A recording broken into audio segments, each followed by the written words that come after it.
Nasubukan mo na bang magluto ng pork belly estupado na may minatamis na bao o coco jam? Kung hindi pa, para sa iyo ang video ito. Dahil dito ay magluluto tayo ng pork belly estupado na may coco jam. Simulan natin ating pagluluto. Unang ginawa ko lang dito ay ipiprito natin itong ating saging na saba. Bali ang pinili kong saging na saba dito, yung hindi pa totally hinog, yung mani pa lang pala. Kapag naprito na natin o natusta na natin yung kabilang side, ang ginawa ko lang dito ay binaligtad ko yan to.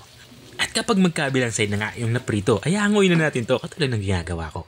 Once na nahango na natin, ay tabi muna natin to. Dito naman tayo sa ating pork belly.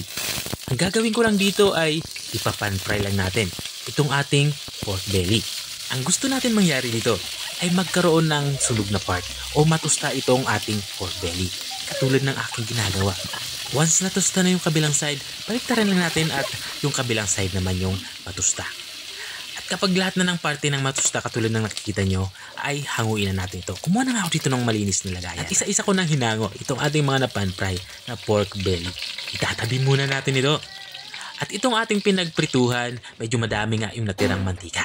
Gagawin ko lang, ibabawasan lang natin ito. Nagtira lang ako ng kaunting mantika. Sapat para sa ating gagawin pag-igisa. At this point nga, nagsisimulan na ako mag-isa. Unang inilagay ko nga dito itong ating sibuyas. At sinundan ko naman itong ating bawang. Papalabasin natin yung aroma nito. At once na lumabas na yung aroma nito, ilalagay na natin itong ating minatamis na bao o coco jam. Bali, ang gagawin ko lang dito ay tutunawin lang natin itong ating inilagay na coco jam. Hanggang sa maganito na itsura niya. At kapag ganito na itsura nung ating inilagay na coco jam, ito sa parting ito, ilalagay na natin itong ating napan-fry na pork belly. Ang gusto natin ma-achieve dito ay ma-coat o mabalot lahat ng ating pork belly nitong ating inilagay o tinunaw na coco jam. Katulad ng nakikita nyo, kapag ganito na itsura nung ating pork belly, ilalagay na natin ang ating mga sangkap pampalasa. Naglalagay nga ako dito ng toyo. Dark soy sauce yung aking inilalagay dito. Pero pwede naman kayo gumamit dito ng regular soy sauce. Walang problema yan.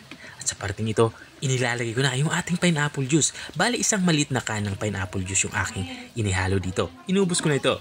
Haluin lang natin to para pantay-pantay naman yung lasa ng ating nilulutong ulam. Magdadagdag na din ako ng kaunting tubig. Ito na yung magpapalambot at magpapaluto dito sa ating karneng baboy.